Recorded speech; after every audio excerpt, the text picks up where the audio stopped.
Good morning. Welcome to the first Schulich Connects of the 2021-2022 academic year. Today, we're going to be focusing on engineering entrepreneurs, and we've got a great panel to hear from. My name's Bill Rosehart, and I have the privilege to be the moderator of today's event and also the Dean of the University of Calgary's Schulich School of Engineering. Today, we'll get a chance to look at how engineering mindsets position us to excel at entrepreneurship in launching startups. The panel will dive into their own personal journeys and also share some insights that might be helpful for people that are thinking about following their paths. Well, we're online for this season. It has been great to have students back on campus. To see the hallways full with students and their chatter, while remaining true to the restrictions that are in place so that we can keep our campus open. I had the unusual pleasure this week of welcoming students back for the second time in a single term because we had to switch to virtual operations for 2 weeks last week. And I can tell you, just interacting with the students this week, they were very grateful that we're able to maintain the campus and the operations of our campus in a safe way so they can continue to have that also very important in-person experiences. Before we go any further, I would like to take a moment to acknowledge the traditional territories of the people of the Treaty 7 region here in southern Alberta. The city of Calgary is also home to the Métis Nation of Alberta, Region 3. If you look at the bottom of your screen, you will see that we have there's a Q&A button.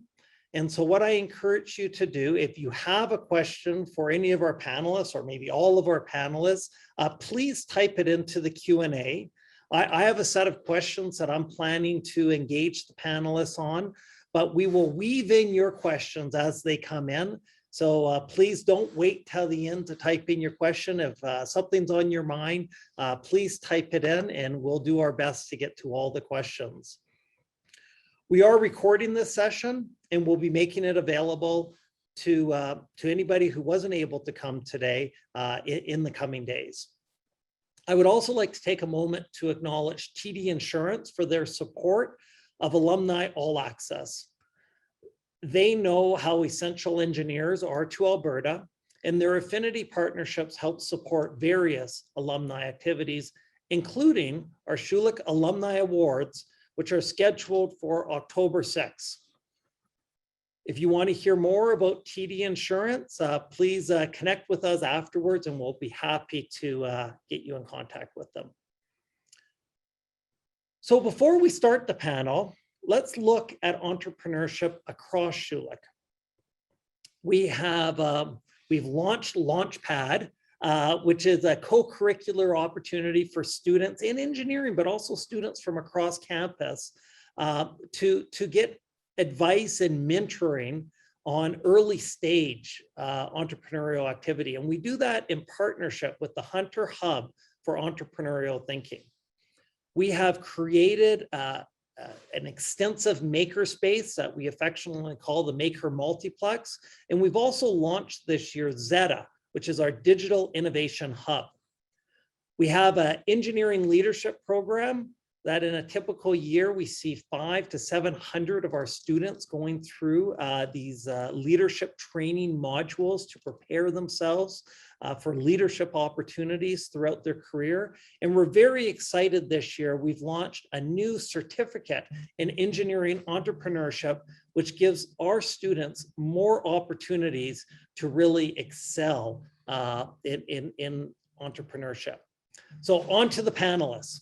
So first, we're going to have Dr. Ian Gates is joining us, and he's actually a graduate of the Schulich School of Engineering, and he loved it so much. He's back here as a professor and a real leader in the university's approach to energy and future energy systems.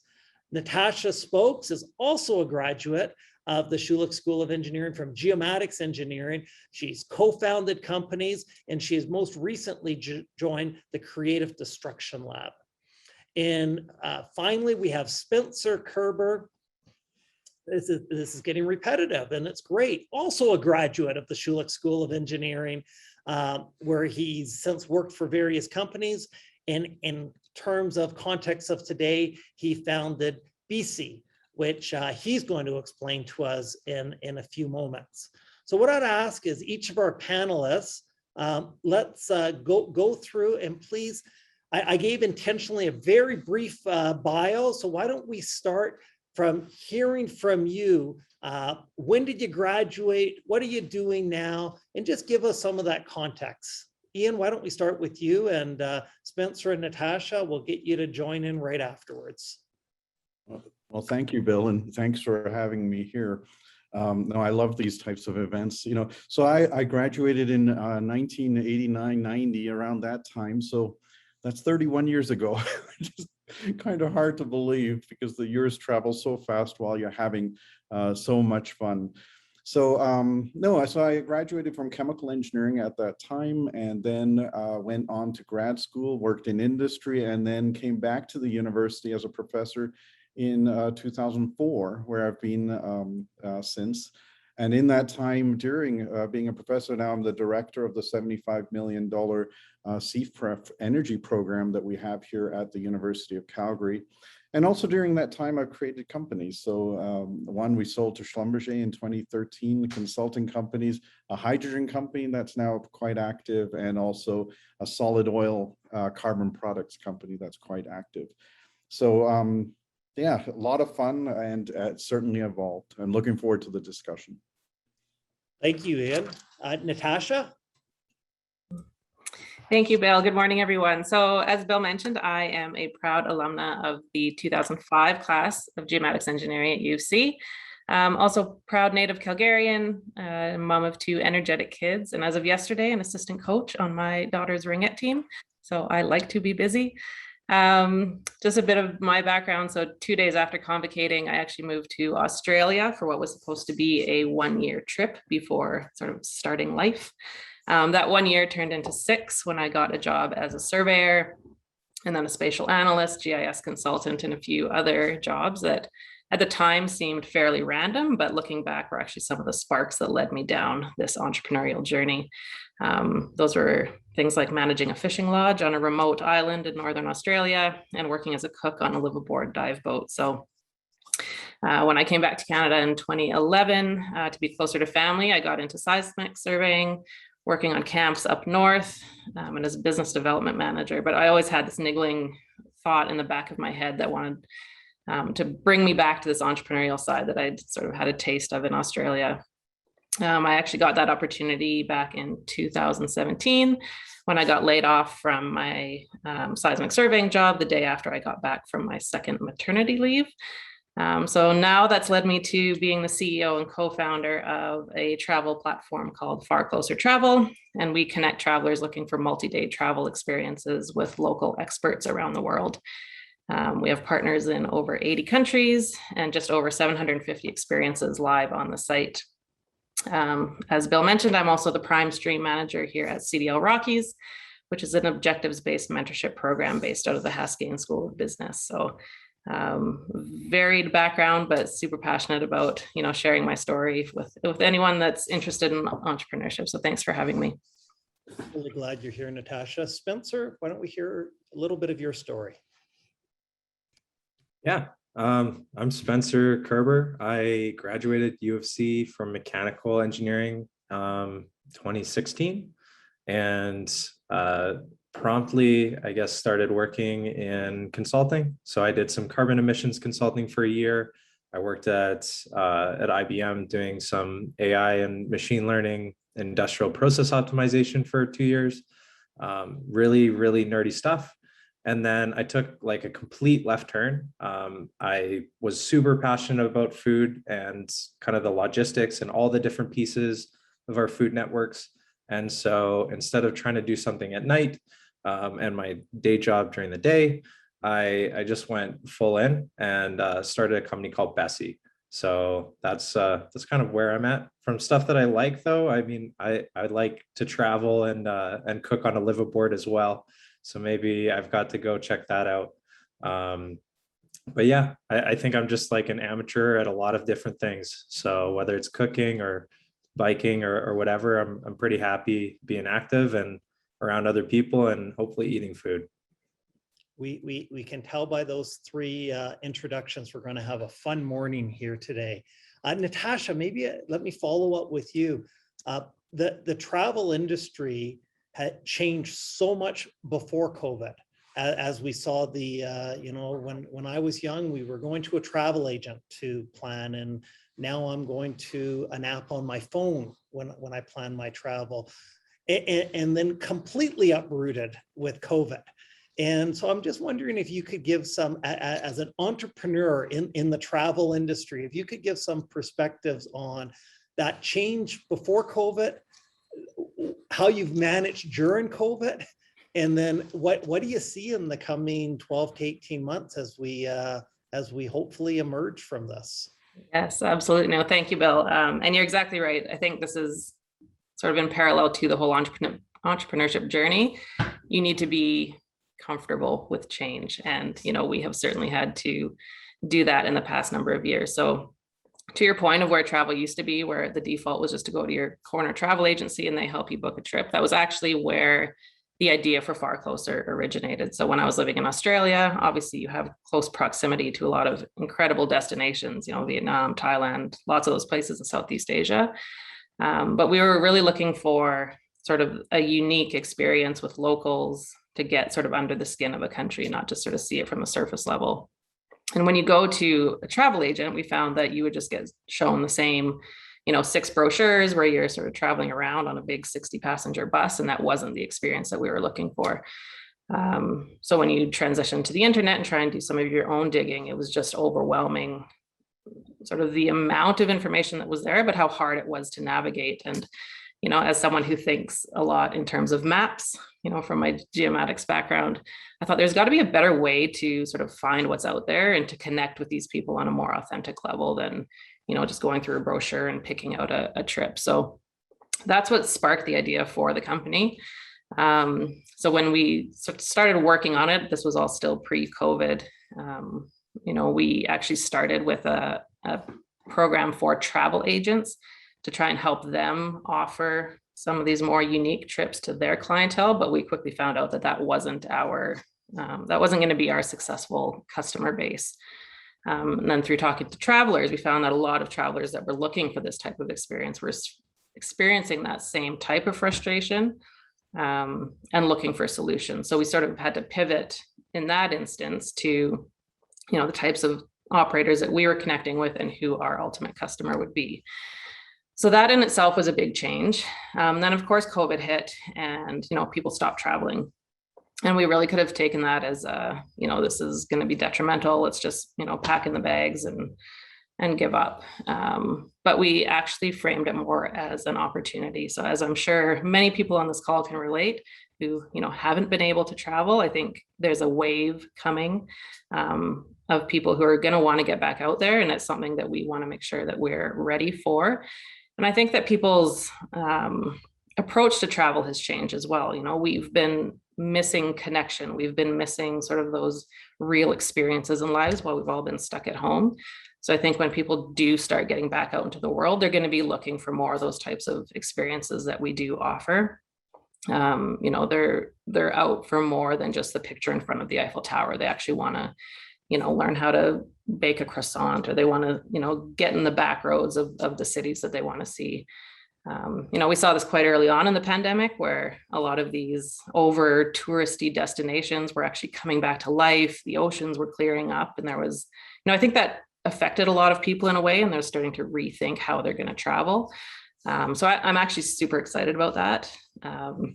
It has been a tough, 18 months, I'm not going to lie. But we really want to position ourselves where we're not only able to survive, but, supporting all of our tour operator partners who this is their livelihood. And I think we can position ourselves well to do that.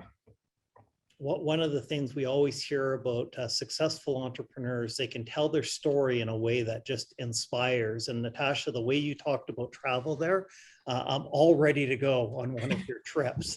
Amazing. Spencer, this moving on to you, like from engineering to food, what an interesting story. But COVID in the food industry has been completely turned on its heels, to groceries being delivered to your door, to restaurants, really struggling to survive. Could you comment a little bit about your experience as an entrepreneur in the food industry over the last 18 months? Maybe tell us a little bit more about your company to start with.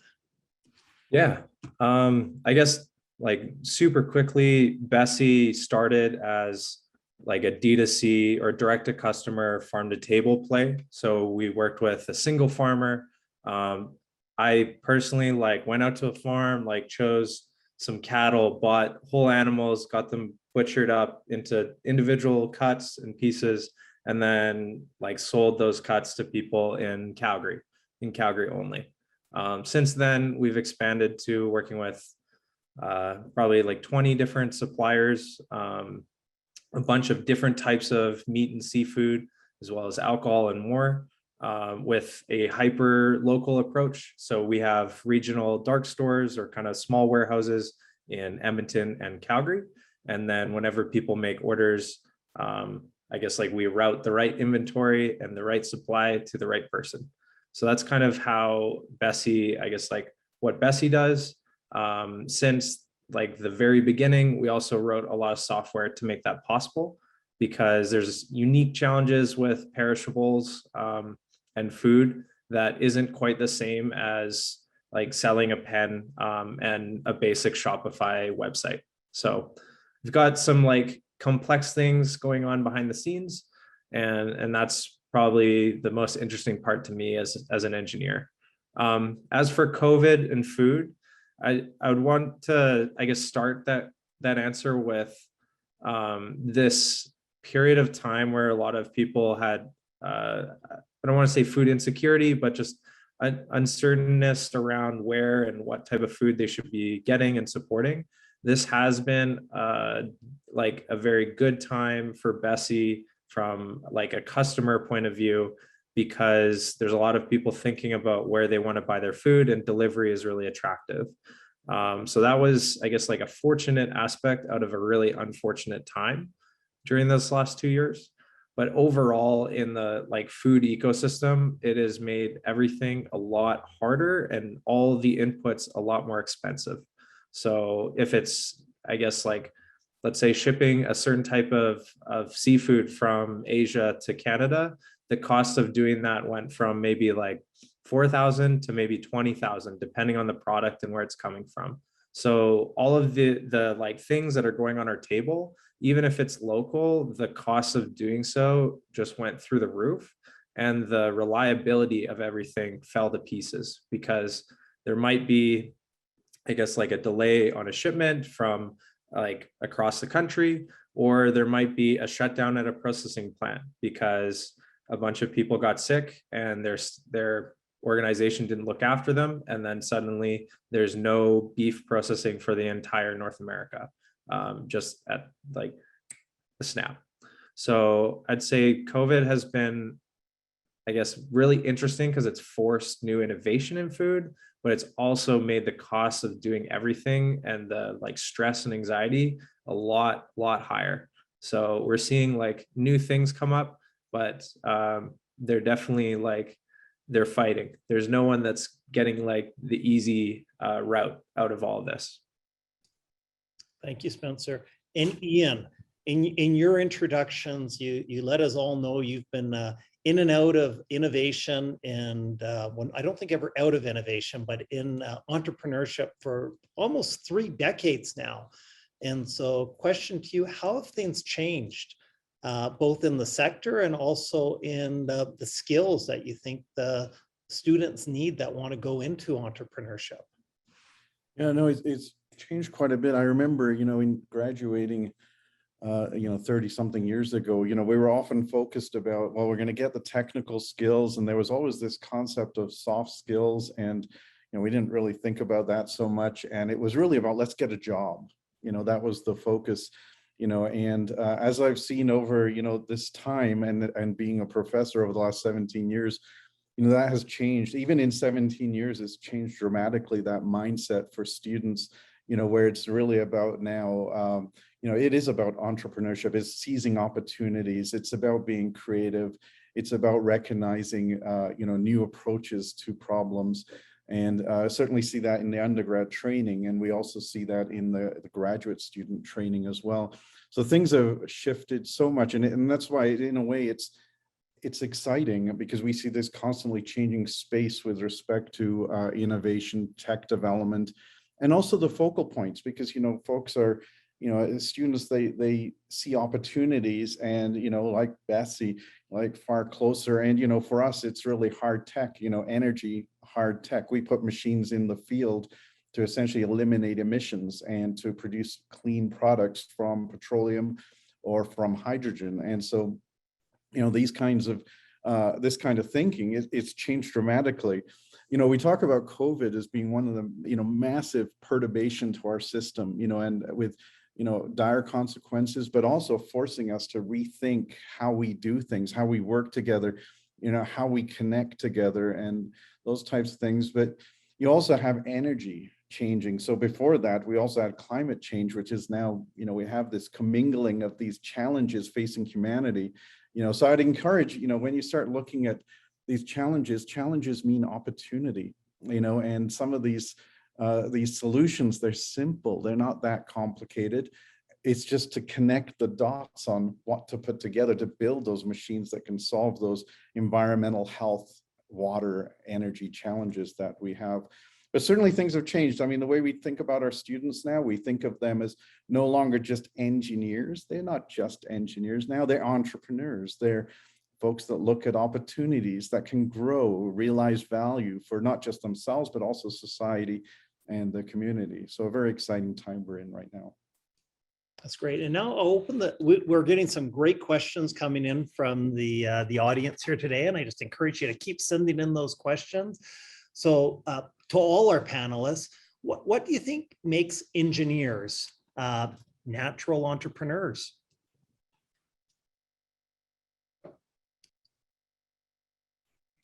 I think entrepreneurs are curious by definition. They want to learn. I think for any entrepreneur who's going to be successful, that constant desire to keep learning and building your skill set is critical. And as any engineer who's gone through, an education program or working as an engineer, you always have to be learning and staying up to date on what's happening. So I'll leave it at that for now. I don't think I'm a natural entrepreneur. It just kind of happened for me. But the curiosity is probably the thing that I value the most out of the degree and more. And just having the pursuit to find a solution, even if it's like a temporary or like a hot fix. Those aspects of engineering from not necessarily the course, but just overall, I think translated really well for me. I think, in engineering, we there's a set of core values and principles we teach, but one of the ones that I find kind of fascinating is we're problem solvers. We solve problems, and what I find is that, you see challenge, find solution, right? And so, building that kind of path, of challenge to solution or challenge to opportunity to solution, I think is very natural within the mindset of what we teach and what we practice as engineers, with continuous learning and with, a strong sense of diversity of thought, right? So, this challenge, solving problems, and teamwork, collaboration is very natural for us. So I think, and I may be biased being an engineer here.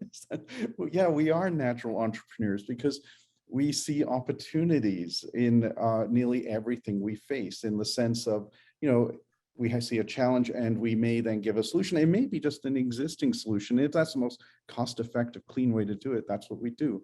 But also we explore the idea of totally new solutions, totally new opportunities within a challenge that may have value and benefit to society. No, it's great. what drives, so I'm going to go to our audience are just flooding us with some really good questions here. So I'm going to move away from my questions and over to the audience questions. So please keep them coming. What drives you to bring an idea to life and get you working on it, even when things go bad? And Spencer, I see you're keen on answering these questions. So why don't we start with you there? Sorry, Bill, can you? Absolutely. What drives you to bring an idea to life and keeps you working on it, even when your things are going badly or facing challenges? Yeah, I guess like you have to be passionate about the subject or else there's no point. Like there's probably endless ways for people to make a business or to make an organization and do something. But if you don't care about it, or it's not like something that you actually want to do in your own time, it's probably not the right thing to go after and own or like to start yourself. So I'd say that is the first thing, because when things go poorly or don't go the way that you expect, you'll still like enjoy the subject matter enough that you want to come back to it. For me, I previously did a lot of work with large oil companies, and while it taught me a lot of stuff through my career, I knew that it wasn't something I wanted to do for the next decade. And so it was becoming harder and harder for me to actually show up to work beyond the 40 hours that is like on paper and do the extra stuff.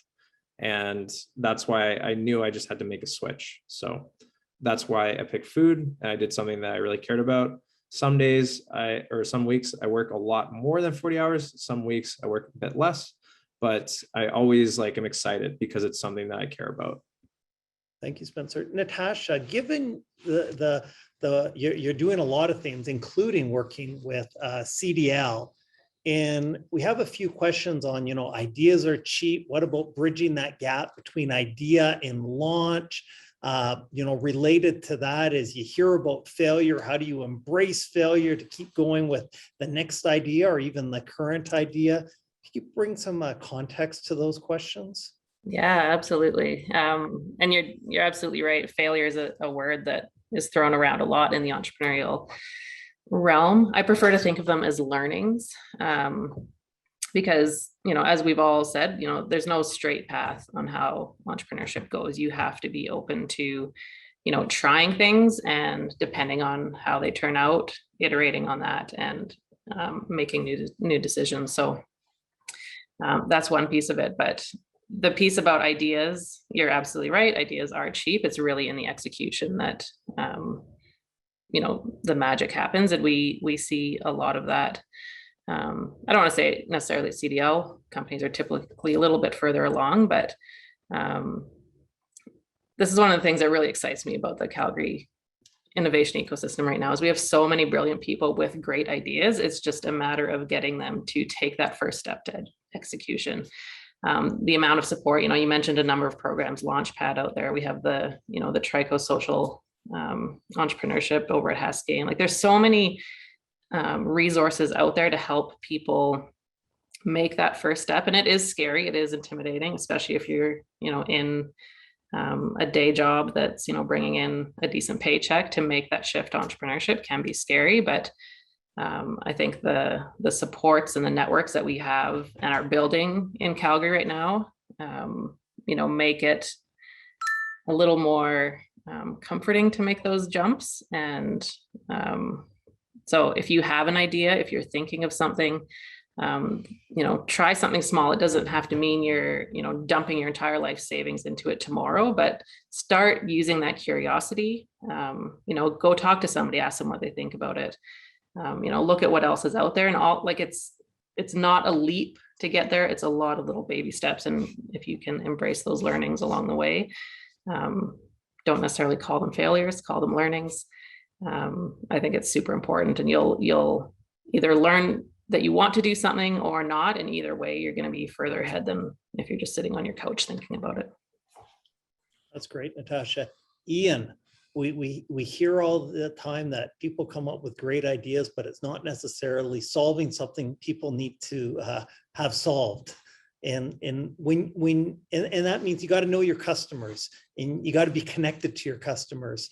So through all your various entrepreneurial activities and the work you do around innovation, how do you build that connection with your customers or your future potential customers to really understand the market needs? Yeah, it comes down to one basic thing. It's called listening. I find that, one of the greatest failures you see in entrepreneurs is, yeah, they build a solution no one needs, right? And so, customer discovery, those things, certainly you can go through those types of activities, but I find just listening, it's funny, for me, a lot of my listening, in the pre-COVID time was a lot of just beer sessions, a lot of chatting with folks in very trusting and kind of secure environments where we talk, and as a researcher at the university, but also as someone who's, built companies that are doing things in the field with and a lot of activities. It's been listening. I find that is a core thing. The other side is that on listening, there has to be then that building of a connection between the challenge and a solution. So really it's that path to deployment. How do we map from, let's say, a concept or an idea? And it's true, ideas are super cheap, but that's the beautiful thing about ideas. They cost very little. And so the thing is, you can dream up all kinds of concepts, and then it's about, testing them with respect to physics reality. Do they violate any laws of thermodynamics, that sort of thing? So make sure they don't violate those, but also from the sense of economics, within the context of the needs of the customer. So listening is key, and connecting things. And then the other one I'd say, is incredibly important is, it's again a connection. It's a connection of people. So, I love I look at my team, and we're a fairly entrepreneurial team that we have, and we have a huge set of diverse people with diverse backgrounds in the team, but we all have an entrepreneurial bent, right? So the one common thing that threads through all of us is the idea that we want to create value. We want to benefit society. We want to have an impact, but the thing is, we have hugely diverse views on how we do it. And that's what really builds a sense of a solution that at the end will satisfy folks. Because having that diversity of thought, you don't want to find that diversity of thought happens when you're talking to your customer. You want to do that prior to that. But I think that path to deployment, mapping the solution all the way from the concept idea, all the way through whether to lab scale, to then pilot scale, to demonstration scale, and all of the risks. How are you basically dealing with risks in building these different scales, and the economic risks and liability risks, environmental risks, all of those risks, taking all of those things into account so you manage and answer the questions to then deliver something that is commercial is a critical part of all of it. That's great. And Ian, you started talking about teams, and I'm going to hear from the other panelists about that in a moment. But before we go there, I just wonder, Spencer and Natasha, if you want to provide any further comments or advice in terms of finding customers, understanding what their needs are, and then maintaining those relationships. Spencer, what about you? New company, new concept. How did you find your customers? Painfully. Honesty is good. I think that there's a different way to find customers depending on the business type or model. So for our consumer brands, we've tried endless experiments. And I think that this is the commonality, is there's so many ideas about how to get in front of people, whether it's get on the news, do a Zoom call, do a bunch of flyers, go on Facebook and build some ads. There's so many ways to find people, but not all of them are going to work, and not all of them are going to click with kind of what story or value that you have.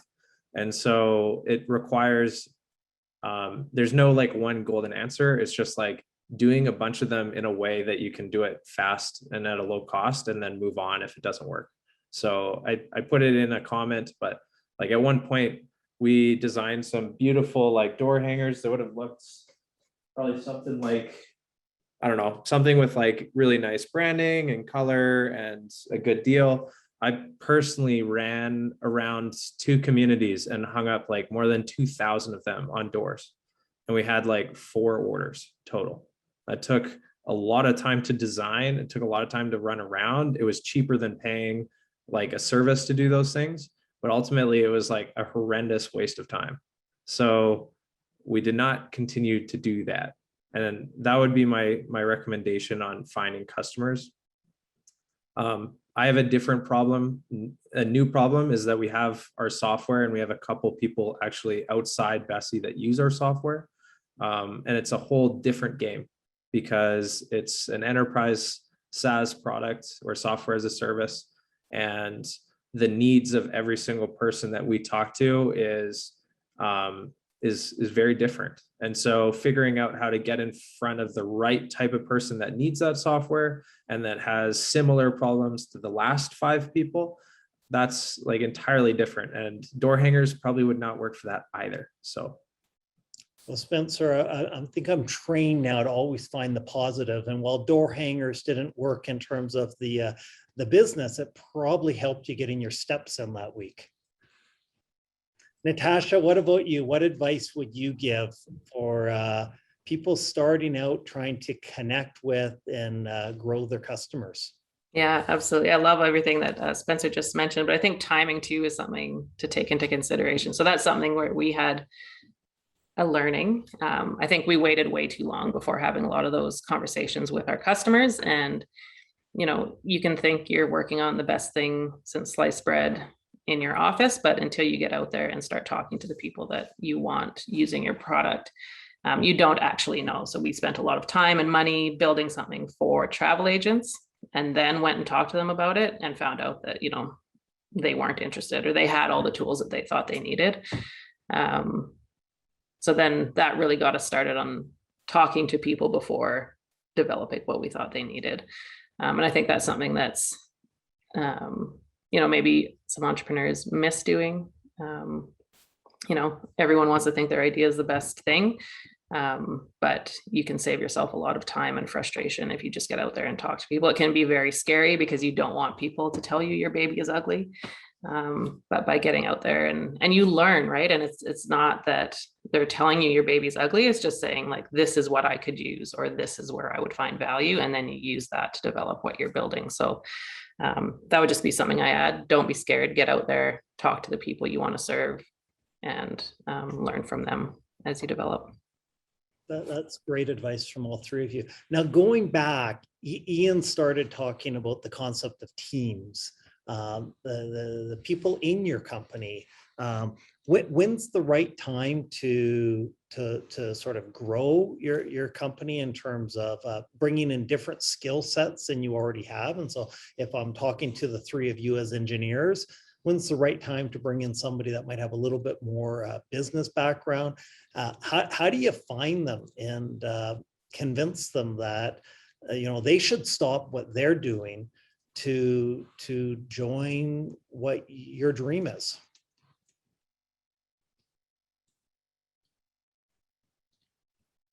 Spencer, go ahead, Ian. Happy to hear from you first.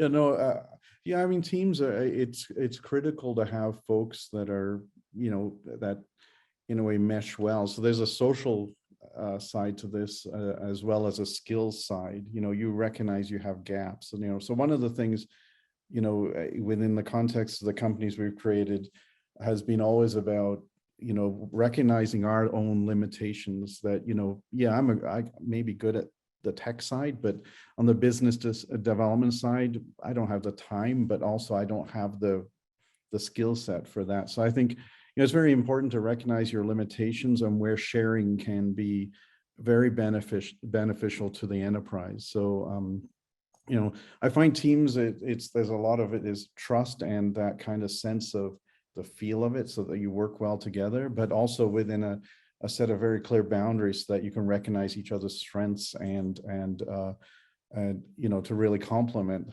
what you're trying to do with a goal that you all understand. So there's teams, there's communication in there that drives the entire endeavor.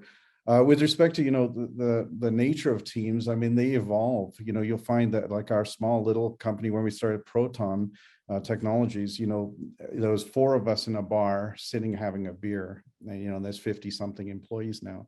And so the thing is it was easy to run that when it was 4 people and we're just testing stuff and ideas and we're taking them and talking to our potential customers for hydrogen and those types of things. But, when it grew bigger and it started to get to that kind of 10-ish and so on, people involved. And then when we bought an oil field and all of that sort of thing to convert it to hydrogen production, it's a different team. That's a different type of management style. So there's a recognition of transition within your endeavor, where you're probably appropriate a certain amount of part of it, but then another team is probably better at taking it where it needs to go for the next stage. So I think recognizing those limits is incredibly important, and where your strengths are and how others can maybe do better than you in other stages of the endeavor. That's great. Thanks, Ian. Spencer and Natasha, you want to give some of your experience and advice in terms of forming the teams for your companies? Yeah, I love what Ian just said about recognizing those stages in a company, right? It's very different in the early days compared to later on. Speaking just in terms of the early side, I think when you're at that stage where you can sell the passion and get people on board who believe in what you're doing and believe in where you're going, I think that's super important, because it's hard. It's not, it's not I don't want to say it's not a secure job where you're going to necessarily have a guaranteed paycheck coming in for the next 10 years and benefits and all of those things. So, even like Spencer was saying, being able to get out of bed because you believe in what you're doing, that's not only you, that's your team as well. So making sure that they're aligned with what you're looking for. And recognizing the gaps in your skill sets, like Ian was saying. This is something that honestly has blown my mind a little bit, being in the CDL space, where from the outside, like the mentors in our program are incredible. They're world-class. They know what they're doing. They've gone through this journey, and it's easy to think that they have all the answers and they know everything. But the more we hear from them, the more we talk to them, we learn that, they're in CDL to learn as much as anything else. And they know where they bring value, but they also know where it's time for someone else to step up. So it's not just it's not being naive to think that you don't know everything. Like, that's reality. You can't know everything.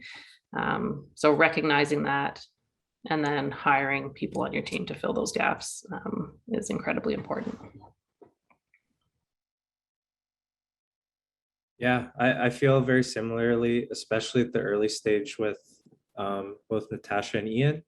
I'd say a couple things that I think about after the initial product and customers and more is, I guess, capital or money really helps. So if you have a lot of cash sitting around, it's a lot easier to hire someone else to help you hire, or to have an HR agency help you out, or actually just go and make some, I guess, faster hires, just because you have the ability to, I guess, make bigger bets. If you are bootstrapping or doing something in a different dynamic, then it does take, you have to basically get things right. You don't really have the margin to fail.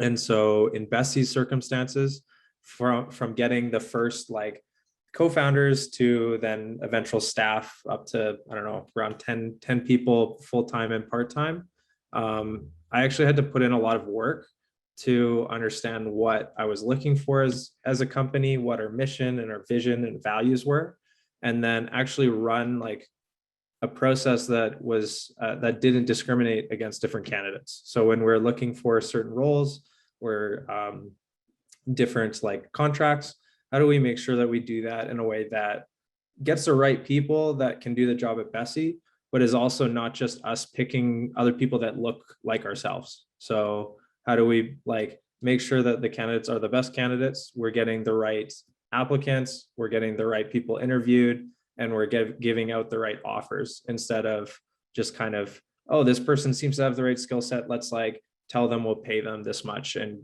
go for it. I think there's a lot of companies that have to do that because of speed. But with Bessie, we had the luxury, I guess, of taking these things slow, which means we have to get them right. And we put a lot of thought into that because the team and the culture and making sure that we, I guess, like, are representative of a bunch of different perspectives and people was super important to us. So, and it may not, it's kind of weird coming from me because I'm a white male, but I do have a woman of color as a co-founder. We have multiple women of color and people from different minority communities on our team. And that's by intent. That wasn't an accident. So, yeah. Thank you all for those reflections. Let's shift a little bit and talk about Calgary and Alberta as an ecosystem or a location for startup. What are some of the great things that are happening in Calgary to support startups? And what are some of the things that, if you could change, you would recommend we figure out a way to change to really make Calgary a hub of startup and tech innovation in the country? Ian, you've got the most years here, so why don't we start with you? Yeah, things have changed so much, even in 17 years of being a professor. I mean, the startup community, the kind of just the ecosystem that surrounds us with respect to all of the initiatives, you know, and that's not just within the city, but especially even at the University of Calgary, it's remarkably different. And that mindset of being brave, being bold to try something where, yep, you're going to make very little income or nearly none, but work with such passion to grow investment and customers and so on. So much has changed. No, the ecosystem is so vibrant right now. I you know, and it's hard to keep track of. You hear announcements nearly every month of something out there in Calgary, and you see this massive expansion right now of opportunities for support for small startups. So I'd really encourage, you know, the audience, you know, take a look out there. The city of Calgary, you know, you look at the University of Calgary, you know, Hunter Hub, CDL, you know, GreenSTEM program. There are many, many opportunities to get support. Innovate Calgary, another one, Ampersand, you name it. There's a whole bunch of these organizations out there who are willing to listen and talk and support. And for many of them, there's zero cost for this. They will listen and support you with respect to getting advice and other things. So it's an exciting time. I see Calgary becoming, you know, especially in the area I focus in, which is, you know, clean energy, clean tech. I see huge things happening with, you know, venture funds coming to Calgary and establishing themselves here because they also see a mindset, a willingness, a sense of adventure and enthusiasm to build new technology, to build new ways of doing things in Calgary. So it's an exciting time. Natasha, tell us a little bit about where the ecosystem is in Calgary now. Yeah, this is another thing that I was somewhat surprised about after joining CDL is just how much people want to help.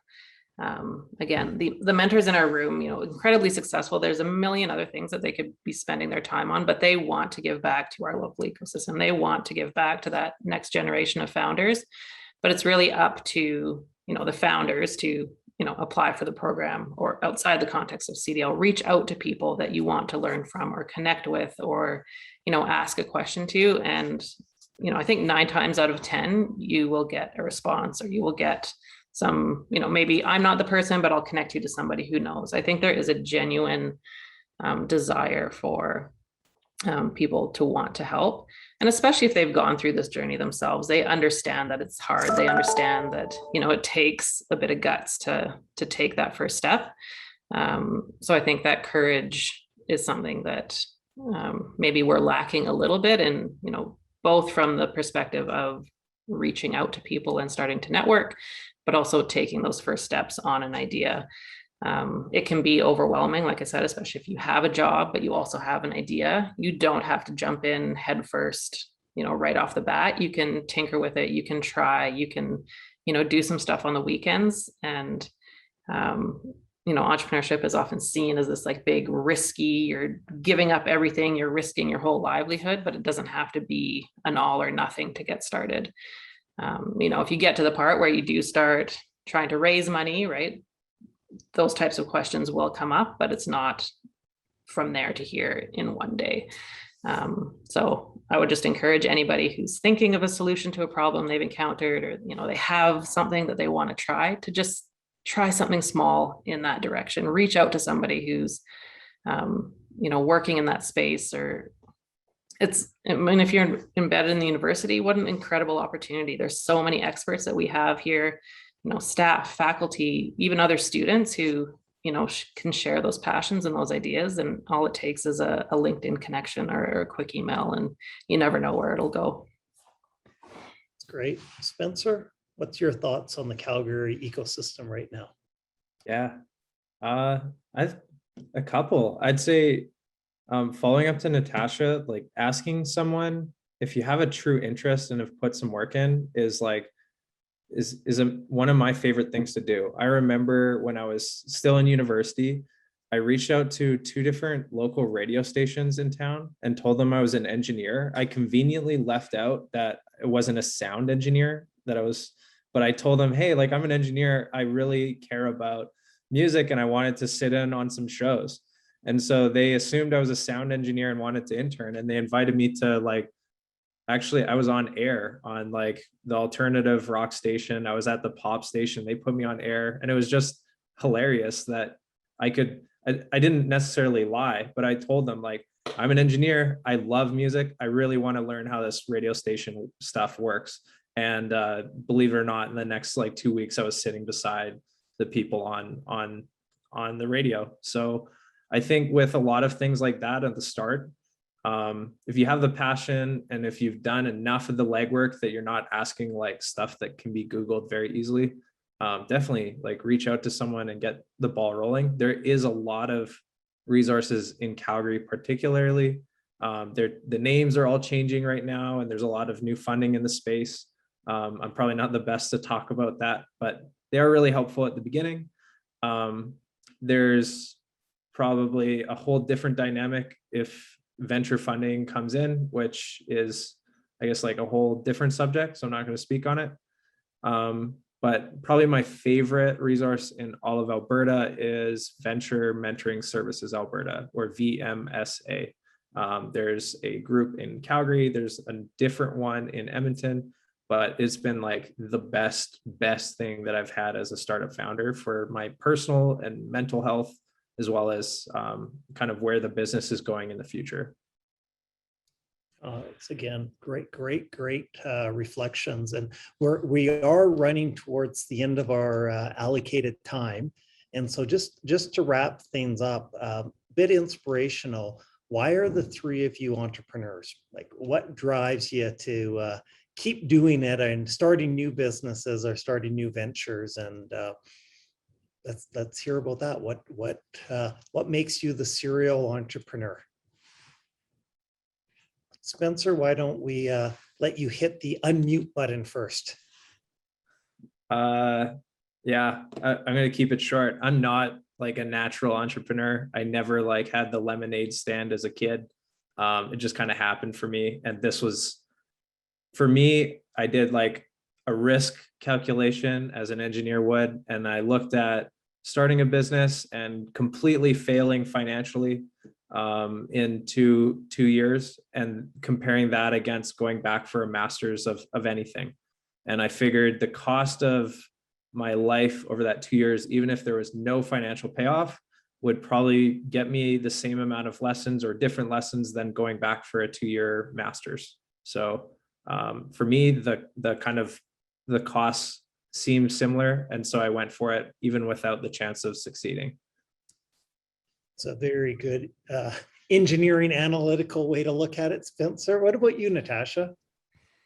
Mine came more from a personal experience. So I've had the chance to do the types of trips that we want our travelers to be able to connect with. And I've had that sort of life-changing, that perspective altering experience by doing that type of trip. And it's something that, you know, I want everybody to be able to experience. So that's sort of my passion that keeps me going. And I think it's just it's exciting. There's always something new to learn. Yes, there's ups and downs, but you are really in control of it to a certain extent. You know, being able to make those decisions and learn and pivot and change and build the relationships that we have, you know, not only with our travelers, but our tour operators around the world. Like it brings so much energy to the day. For any Hamilton fans that are out there, right? As an entrepreneur, you really get to be in the room where it happens. And I think that's so exciting. And yeah, it's not a very concise answer, I know, but I just love it. It's a great answer. Ian, every time I turn around, I think you're starting or involved in a new company. What's your passion to do that? I think it's always been a kind of sense of, the question is why, you know, why is it so inefficient? Why does it cost so much? You know, why do we do it that way? You know, I think the thing that drives me, and it's a very engineering kind of answer maybe, is that, you know, is this, you know, even, you know, I still take apart junk in my house, you know, like if the microwave fails, my son and I, we take it apart. The printer fails, we take it apart. We can't put it back together again, but that's another issue. The thing is, we learn. So I find that I've always wondered why things are the way they are. And there's just a part of me that questions that. So I find myself sitting in a place where, you know, for instance, you know, the one I mentioned, or Proton, you know, a huge, you know, we looked at oil sands reservoirs, and it was kind of like, well, huge supply of oil. But then you started, you know, I was talking about this hydrocarbon. And then it was, well, why not we just get the hydrogen bit out of that hydrocarbon? And if we do produce the carbon, why don't we just produce carbon products, fixed carbon products? And, you know, out of that comes Proton and Solidium. And so you have these two companies both now in the field doing stuff. But it's that questioning of why. And so everything we do in our group and with the folks we work with, it's why this way? Why tailings? Why do we process it that way? And why not do it this way? Oh, and the other thing is we entertain and in fact appreciate failure. You know, so the thing is, failure, you know, we always have the motto in our group is, you know, fail and fix. You know, it's not fail and oh no, it's about, you know, fail and fix and build and improve and learn, right? Now I find that it's exciting. I have to admit, the most exciting things I've done, you know, other than, you know, teaching, you know, with, you know, undergrads and grad students, one of the things I find most exciting about being at the university is the opportunity to create value, to do these startups, to build companies, to see employees in those companies, to see them grow beyond me. I have to admit, it's incredibly satisfying. It's kind of like a drug in a way, and that's why I keep doing it. And there's more to come, you know, so there's more stuff happening. All three so exciting, and it is unfortunately time to wrap things up. And I want to thank Ian, Spencer, and Natasha for this great conversation this morning. I also want to thank again TD Insurance for their support of the Alumni All Access. And thank you, the audience, for your question and for connecting and staying connected with the University of Calgary and the Schulich School of Engineering. It's always an honor to share these conversations with you. And don't forget, for alumni and close friends, we have the Schulich Alumni Awards are happening on October 6th. And our next Schulich Connects will be on October 28th. And it's going to focus on sustainable cities, a growing important conversation. So stay tuned for our email and social media communications to tell you more about that and get you registered to participate. And until then, thank you for joining us at our first Schulich Connects this academic year. And I hope you have a wonderful rest of your day and stay safe. Thank you.